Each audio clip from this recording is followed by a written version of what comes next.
On this special episode of the M Word, we're talking about Super Bowl ads. The good, the bad, and the boring.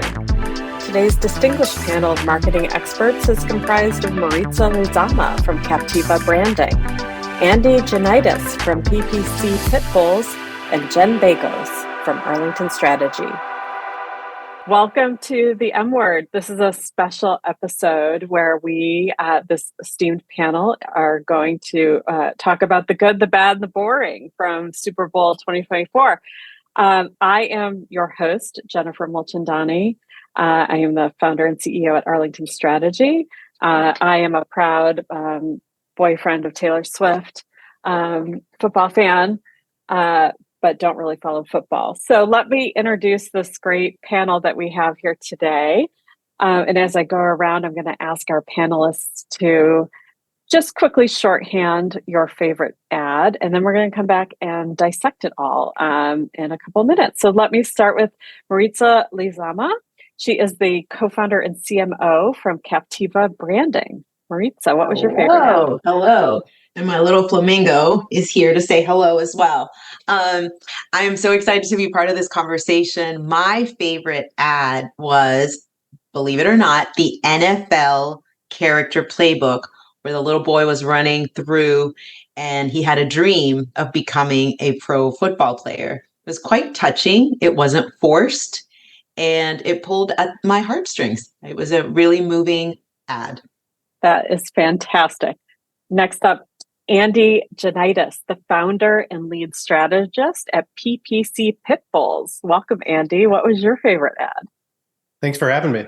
I got to say, maybe this is a little biased growing up in New England, but Dung Kings definitely got me. So watching Ben Affleck and especially Tom Brady was brought a lot of nostalgia. That's awesome. And then last, Jen Bakos, senior strategist here on Team Strategy. What was your favorite ad? I'm going to echo Andy and say that I loved the Dunkin' Donuts ad.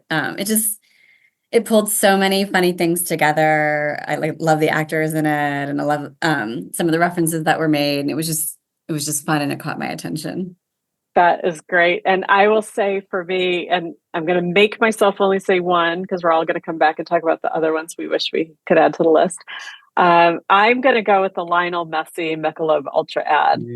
And maybe that's because I'm more of a European football fan than I am an American football fan. But I also love the nod to Ted Lasso, which, is I think one of the greatest shows ever made. So that was fantastic. So let's go back and just talk a little bit more. And I want to hear more from you, Maritza, on the ad that you selected, because there wasn't a ton of emotional ads, it seemed like. What do you think?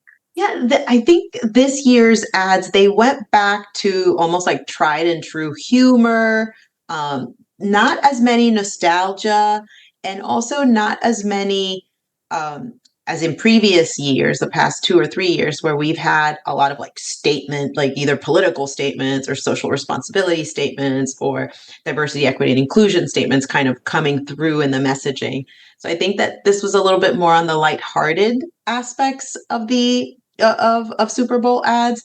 So that one in particular stood out to me because it didn't follow the highly humorous. It's are you going to get the punchline or the joke? It was a story. And I am a big fan of stories. I think humans in general are big fans of stories. And I think we could all relate to that. You have a dream, and are people around you going to encourage that dream or not? And I just literally, I was sitting there watching it, and I got teary-eyed because I see my boys and I know they have dreams.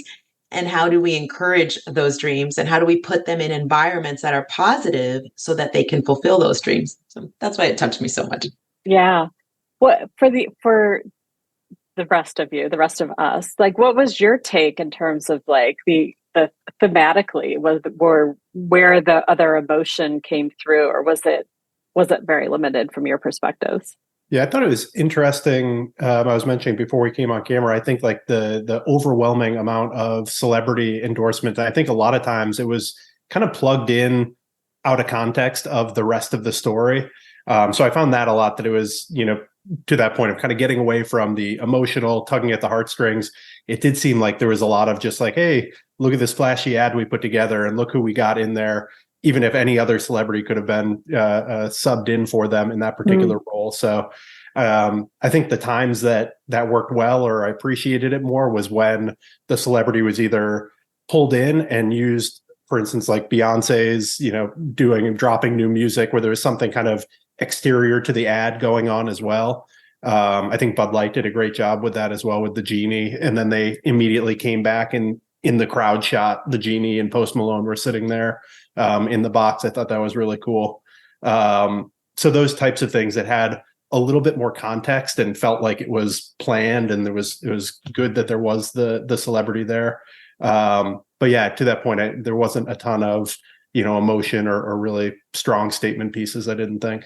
I think that's why I did love the Dunkin' Donuts one so much, because there was context for Ben Affleck and Matt Damon, and so it was funny because of that. And I agree with you, when they just show faces that are known but really have no relevance, it's like a bit of a head scratcher to me. But I will say, so the couple that stood out to me, I agree with everybody that there wasn't it would seem more set on humor. And less on the touching, which I always love. I mean, the funny ones are great, but I also always love the really touching ones. But the couple that stood out to me, the Dove ads are always great. They always get me crying. They had the one about the girls, like sports confidence. And so that one that was up there, like sort of toward the beginning, I think. And I just like love that whole series of ads. And I think it sort of like stops you in your tracks, because it's very it is emotional. And then the other one that stood out to me, which I don't know if you'd call it emotional, but it was sort of like were the Tesla ads, or the anti-Tesla ads, I should say, that were kind of like a left turn from the rest of the vibe, I'd say. So those yeah, really did stand out. They definitely did. I don't know if that was like a read. I don't know. I don't know if that's the mood for that kind of message, but I mean, it got a lot of attention, I would think.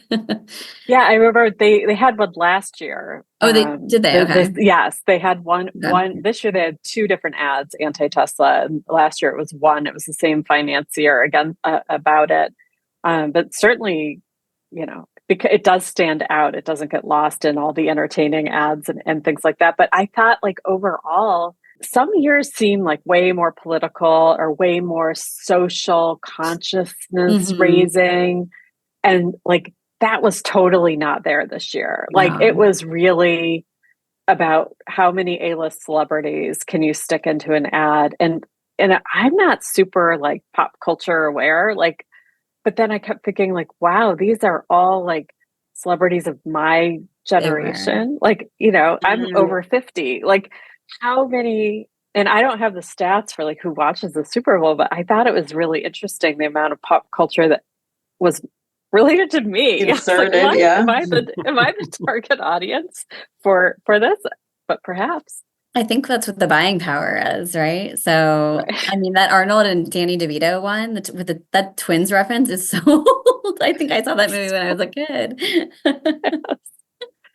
Yeah, it did make me think through like the structure of the game too. If there's more, younger people typically more at a party or not necessarily paying attention to ads, that type of thing. I was also thinking, Maritza, you mentioned your kids, and we have some young kids ourselves. So we're leaving at halftime and coming home. So in some ways we like miss the right after half ads, but then are actually very tuned in to the later half of the ads. So thinking through like kind of the different behavioral timelines through the game and when different ads show up was kind of interesting from that perspective.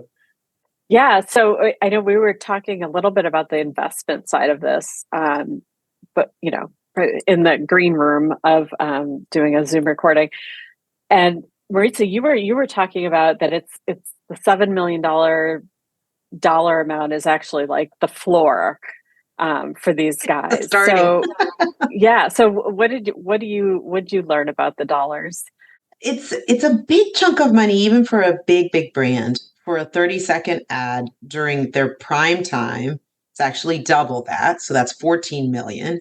And then the production of that ad can be on average 8 million. At a celebrity with a big name like a J-Lo or an Arnold, how much is that going to be? So they're dropping a good 30, $40 million on these ads. Is it worth it? And I think Andy also was saying that's like, would we recommend this to our clients?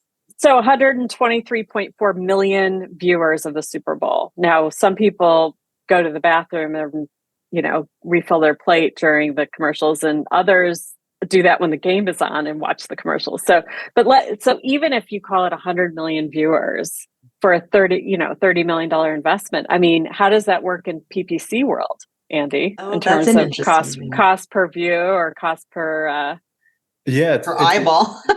Interesting. Yeah. I mean, I think it's probably not super competitive. And then on top of that, you have the challenge of not really being able to measure the outcomes super easily. Especially this year, I noticed there was not as heavy reliance on specific URLs in ads. There was a few QR codes here and there, but I think there was a lot of just assuming that the brand name is big enough that people are just going to be searching for it, or maybe even buying it not online. So yeah, you kind of have those issues of, one, it's super expensive, on like a cost per view basis, but then on top of that, you're hoping that you get some good brand equity coming out of it, but you can't really necessarily measure that these specific purchases came from Super Bowl. I saw a few different articles attempting to do some level of that just through like high level traffic analyses of when the ad ran, how many people were searching that particular company. But yeah, it does seem like it's a tough call to make, or a little bit of a risk to make. So yeah, it's going to be an interesting analysis in those boardrooms. I always think about like getting in somebody's consideration set, and that's so hard to measure, but I think it's such an important like first step, particularly when you're like, you're an unknown product. And one of the commercials that I thought about, sort of like, how do you measure, but like, are they sort of like getting into people's consciousness, was Poppy, that soda. I think it was an ad, and it was like in the second half, and I've seen like, I sort of heard or seen a little bit about Poppy, but it was a straight up like, this is what we are. This is like, it really just like explained who they are, what they do, like what they're about, like, why you should drink it, assigned a bit of like value to it. And I'd be curious, like somebody like them, that I think the brand recognition is probably somewhat low and trying to break into like a very, very competitive space. Now it's sort of in my brain, and I'm like, I might try that. Like it kind of convinced me. It was like the new soda. So I'd be curious for something like that, where it's maybe just trying to change behaviors a little bit. How much? So interesting, Jennifer, that you say that, because the consideration stage, you don't reap the rewards until later. Right. Yeah. But next time you're in the grocery store, or when you're on Thrive Market, or when you're doing your normal shopping, it's like, what was the name of that thing? Right. The fact that you would even consider it and have an awareness that it exists. Maybe it is a gamble, and maybe it is something that pays off. So that's a really interesting observation on, maybe these are just more awareness or consideration campaigns for the newer brands, but then for the stalwarts, for the ones that we've, the Budweisers of the world, that those are more, we're making a statement because we're here, because we're big and we can afford it, like that. So maybe there are different reasons why in the boardroom they would say yes to these expenses. Yeah. I mean, I'm a soda drinker, and so is my husband, and it's not our best habit. The whole pitch was sort of like, this is the way your kids are going to think about soda. Like when they get older, it's going to be a totally different game, and it intrigued me. Yeah. I think from an awareness perspective, that they specifically called out the long game there, right? They said, this is how our children will think when they're drinking soda. So it was like really well done. Yeah, that was smart of them, because they are planting a seed to change behavior in the future. Along the same lines, the ad and it took me a second to understand what was going on in the ad, but at the end I was like, that was good advertising. It was the Jesus commercial on washing feet. Stop the hate or something, or the feet washing. It was the feet washing. And the reason why I think it was an effective ad, one, I am not a religious person at all, and of not a Christian faith. So So maybe that's why I was a little slow on what is this ad? But I found it really compelling because there was such diversity. And it was like, my husband was like, he's like, oh, and now it's a Muslim person. And it's like, it looks like a homeless person. And it held our attention because we were like, what is going on with this ad? And then, it has this powerful message at the end. So regardless of belief system, from an advertising perspective, it told a story very, very well, and that stood out. That's interesting, and it's good to hear your perspective from a non-Christian view, because I immediately knew what it was, but I was like, "Wow, they're doing this."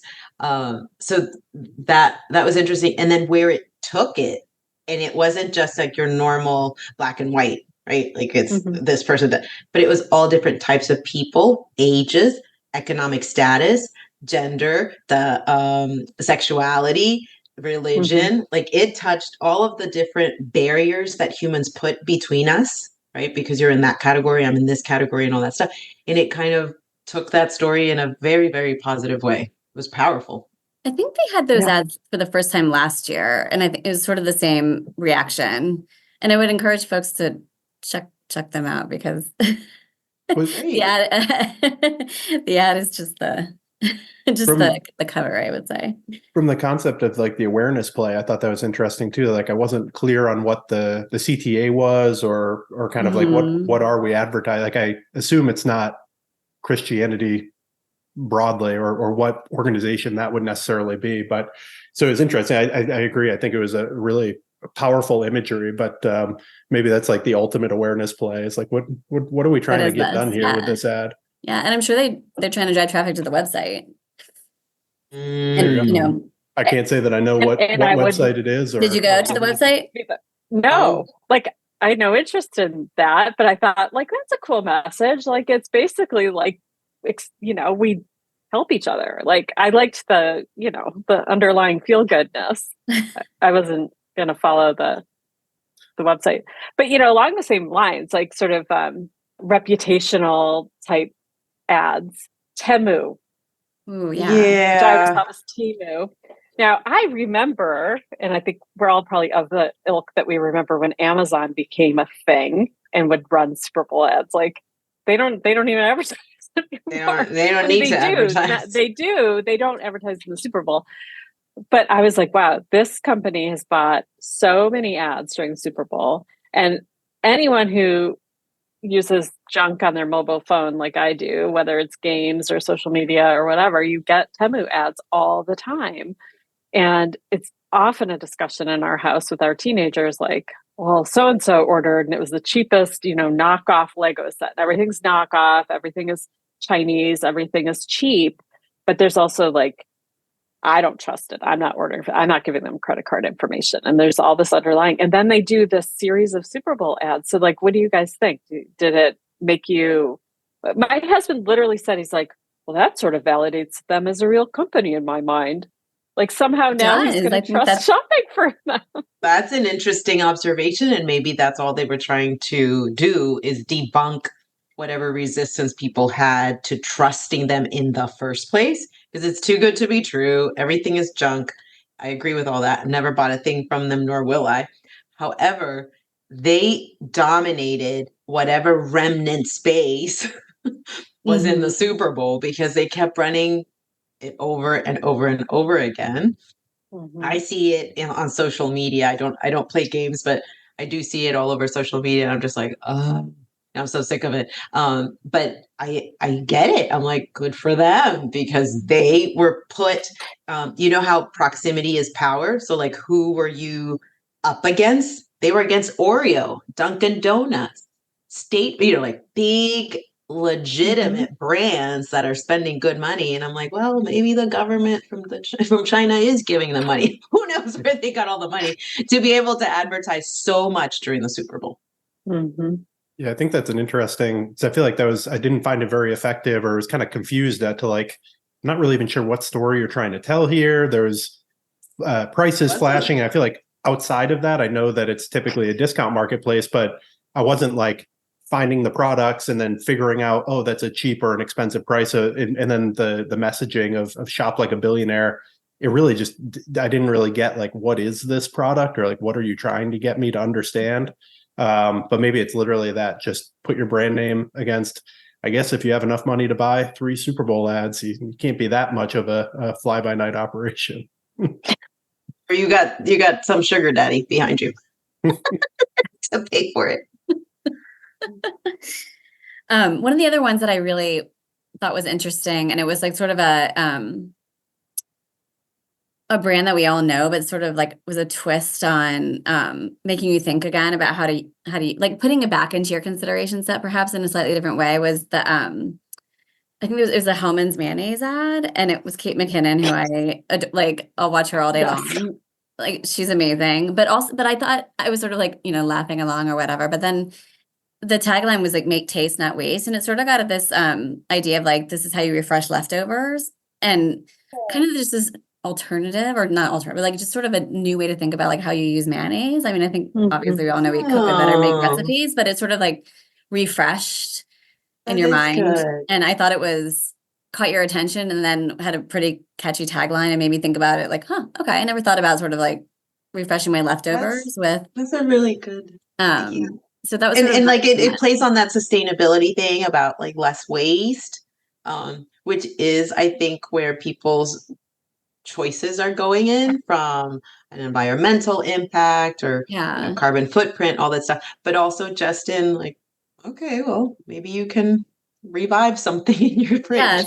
But what a smart thing to do, to say like, there are more uses to mayonnaise than you thought there were. Yeah, just sort of like, I bet you never thought about it this way before. And it caught, like, having that celebrity did catch my attention because it was a funny ad.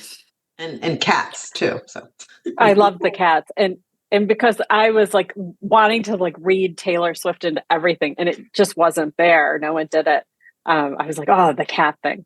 So shifting gears a little bit away from what we saw on broadcast TV, there's all these ads that get put out on TikTok and Instagram and YouTube and things around the Super Bowl, and they tag themselves as Super Bowl ads and this and that.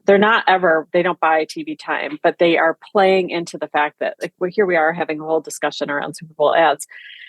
And so one of the ads I got served up a couple days before the Super Bowl, and I thought for sure it was going to be on broadcast TV because that's how well it was played, right? And it's gotten some press. And here's the thing. It's like, I couldn't tell you if it was for Cetaphil or Noxzema or like some like the brand didn't stay with me, but the ad was a whole story about dad and teenage daughter reconnecting through the fact that she was into Taylor Swift and kept paying attention when she would be shown on the TV, and he was a Chiefs fan. They're wearing red shirts. Nothing says Chiefs. Nothing says 87. Nothing says Kelsey. Nothing says Swift. But the daughter gets a jersey handed to her, number 13. Like, it was completely a Taylor Swift ad without it being overt. Yeah. Overt. And also not on the national broadcast. I know that some of the Super Bowl ads obviously have been taking the long approach and teasing pieces of their ad leading up to the Super Bowl. So they are playing that where, hey, instead of doing one shot, we'll get 10 shots, 20 shots, 30 shots leading up to it, and kind of leaking little pieces to it. So I know Dunkin' Donuts did that extremely well, leading up to the full blown, Showtime Super Bowl ad, to get more bang, I think, for the investment. Mm-hmm. Yeah, I like that, where kind of almost like a multimedia approach. I think they did that with CeraVe, with Michael Cera too. They had some like fake paparazzi shots of him carrying CeraVe weeks before or leading up to it. I thought that was kind of interesting. Probably, as we talk about investment, probably the best approach that different companies could take is that, like, hey, we know we're investing this much in this one particular spot, but how do we get enough buzz both before and after? And I'm sure we'll be seeing that particular ad or a lot of these kind of over and over and over again. So trying to kind of expand that out and make enough use of it. And monetize it a little bit more than just one shot. That Definitely. CeraVe ad I made a note that I thought it was funny and it definitely caught my attention, but I'm so curious about this strategy. It just seemed like such a disconnect between the sort of like story and the celebrity and like face cream. I don't know. I don't know, but Jen, I know. So, brands that like can capitalize on Super Bowl stuff and not buy broadcast ads, like the local pizza company and pizza. Well, they're not just local and pizza. So because Jen actually introduced me to their marketing, she said, you have to subscribe because it's so funny. So they had this thing, like if you would text them rigged, #rigged, within 1 minute of Kelsey getting the ball, you get like, we won pizza. Like all of us in my family won pizza. So that was brilliant. And then after the CeraVe ad, like they timed it after the CeraVe ad, they sent out one of their email marketing pieces was saying and now like something like hold on while we go buy some CeraVe or something. I mean, that's fantastic. I couldn't even tell you like what their message was exactly, but the playing like sort of and I think for all of us here, I don't believe any of us are actually working with those brands who are buying and putting in $30 million into an ad strategy for the Super Bowl, but we're working with clients who want to somehow get their unfair share of that exposure. And I think And Pizza like figured out how to leverage what's happening in real time in the Super Bowl for building brand engagement and buzz, which I thought was really cool. Do you guys know? Did anyone else do that? Well, to that point, Oreo, when we had that outage, and they immediately started firing not text messages, Twitter messages years ago. I don't know if you guys remember that, but it was one of the first times where we saw that it was the timing in real time responding or reacting to something that was happening in the game or something that was happening on TV. And I think since then, obviously, many brands have done it as well. It's interesting to note too. That's kind of like one of the advantages one of these smaller brands can have. That even if you're Oreo, I feel like there are a few brands that are doing that now, doing much better with real time, and even sometimes getting a little bit controversial with other brands and things like that. But ultimately, you would think that for these very large brands, you can't really do that because there's so many chains of approval to run everything through. So, a lot of the smaller brands that we're typically working with, I feel like that's a great strategy. It's, kind of glom on, work off of one of the big cultural zeitgeist kind of commercials, and see how you can make it your own and quickly. One other ad we haven't talked about, but it made me laugh. And actually, so I had my list from the night of that I wrote down what made me laugh. I went back and watched a bunch of them, and this one made me laugh again. So it's a double whammy. The E-Trade ad with the pickleball babies, because it's the line that says, "Yeah, thanks for coming to our clinic. The first one's free." That's the funniest part. Trash talking like their opponents. I think that was hilarious. And they did even say like, you need to work on your trash talking, because they weren't like, oh, we don't have to worry about it, we got to E-Trade. And I thought that was that was clever in using pickleball, the fastest growing sport, right? Mm-hmm. And then using the multi-generation, like, you guys are oldies, we're the young generation, and just kind of playing off of that. Was that a refresh of the babies? I don't remember seeing that in years, seeing the babies tied to E-Trade. So it's kind of cool to see that coming back. I didn't even know that was a prior. I didn't know it was a prior. I know awesome. There was like one specific baby, but I don't remember. I'm remembering for like 10 years ago or something. And then, so I don't know if they've done a little bit of it here and there, or if this is like completely a kind of harkening back to an older ad. Yeah, I think they've been running some fairly recently where he's at he's giving a toast at a wedding. He's like a baby, but he's like the dad. He's like, who's single and ready to mingle? And it's like that little baby boy. It's just, and he's like in a tuxedo or whatever. I mean, they are funny. And then Pringles had Chris Pratt as the Pringles guy. And I thought that made my husband chuckle, which is like a pretty high bar. So I thought that was funny. Yeah, that don't you look like the Pringles guy? Post it. Or what did you say? after she took a picture of him. I'm not sure, but by the end of the commercial, you're like, yeah, he does look like the Pringles guy. So another one I thought funny. was interesting was the Reese's dropping the caramel cups, because it was kind of like that in between where it's the big brand just showing up because they can afford it and they're out there versus building awareness around a new product. I thought that was like really, really effective, and it didn't have any celebrities, which was great. But yeah, kind of. And even the Doritos way- did that too. Is that the dynamite one? The dinamita? Yeah, I thought that was hilarious, but it was also culturally relevant to me because I'm like, I know those people in my family.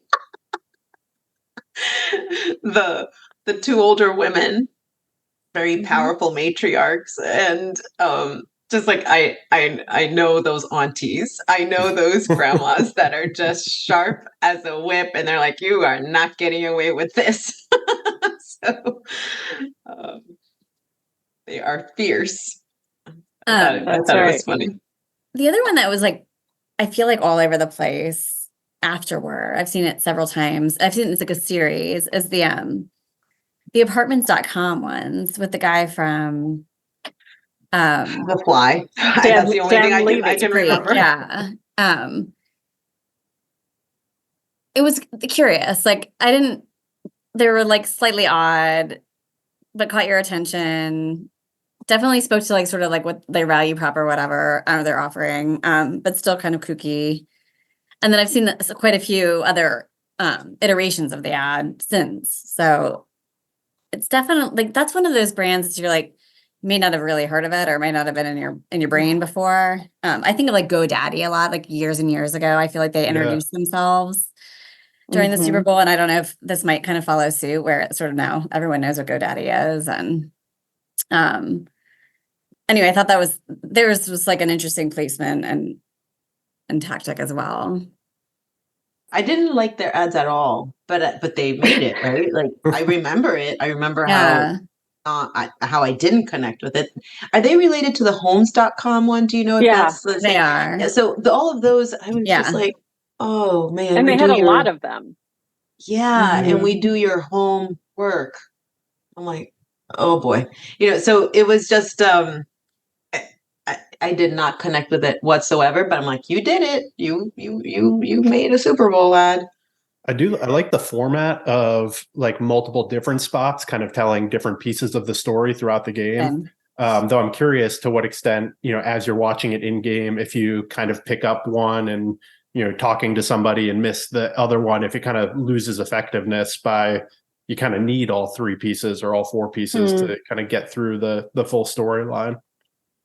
Yeah, I think if they're compelling enough, I know I've been at Super Bowl parties where as soon as the action stops and they go to commercial, that's when everyone's like, shh, okay, and starts paying attention just because you want to see them. And I think if you can make that series compelling enough, people will sort of wait for it and watch. I don't know if they were so much like serial as much as just several different options. But yeah, I'm with you that I didn't like love them, but they stuck in my mind because I noticed the presence, I guess. So bottom line it for me. Let's go around. How was this year? Good, bad, boring? Anything you missed or wished you'd seen? I think I had more that I liked than I didn't like. Now, I didn't love everything. I didn't agree with it. I'm not in their market, that kind of stuff. But from a marketer or from an advertiser or brand strategist perspective, I thought that they leaned on the tried and true formulas. They obviously leveraged celebrities. They pulled on some nostalgia and heartstring stuff lightly. They stayed away from politics, even though this is an election year. So some of that stuff were a little bit more of a safe, tried and true play. They leaned heavy on humor. And for the most part, they landed on the right humor. I think for the most part, the crowd, at least in the room I was in, was laughing, and it was a multi-generational group of diverse backgrounds. And, we were laughing. We were laughing out loud. And I think the feel-good commercials, they got it. They nailed it. I think Nerds did that fairly well. And, overall, I'd give this year a thumbs up on the Super Bowl ads. There were definitely some duds, and we've all mentioned a few of those. There were definitely some that you're like, you just missed it, dude. Who wrote that? Who signed off on that? But for me, I'm going to give it a thumbs up for this year. Great. Andy, what about you? Yeah, I think I largely agree with Maritza. I think I didn't necessarily see as many standouts as in previous years. Like, I went back for preparing for this conversation, kind of rewatched a lot of them. And there's a lot that, is kind of like, I guess I saw that in real time and didn't really remember it, or it didn't impact me at all. But I didn't see a ton of duds either. Like, I think it was kind of a lot of safe plays, like you said, kind of going back to humor, no giant swings, just a lot of humor and getting the celebrity in there for, an okay ad. Jen, what about you? Yeah, same. I mean, I thought overall, I was like, these are pretty good. I've definitely had years where I was like, man, I haven't seen too many that I love. I missed some of the sort of like more like the heartstring stuff. I think, I mean, I love a funny ad, but I think those tend to stick with me. But overall, yeah, I think they were all enjoyable to watch, and there were a lot of them, like a lot of fresh content every time I went to commercial. So That's great. I think you all summarized it very well. I don't have anything of substance to add to that. It was better than some recent years, but I think I was maybe hoping for, expecting a little bit more in the social justice political space, especially this election season. I think my favorite Super Bowl ad of all times is for 84 Lumber.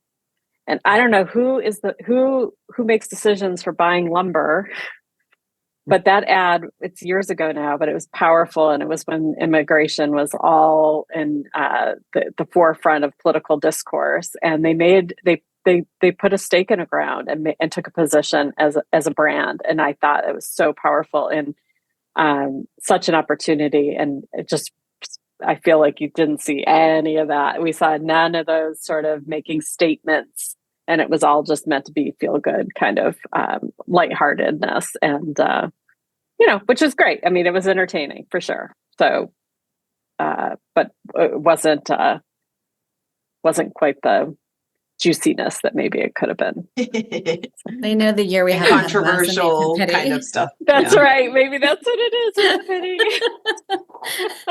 It's the calm before the storm.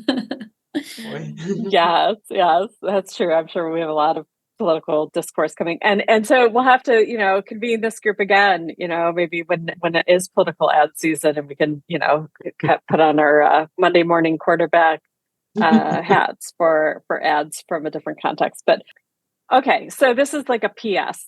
Maritza, you say why? Yes. So we have an honorable mention of Google Pixel 8 ad.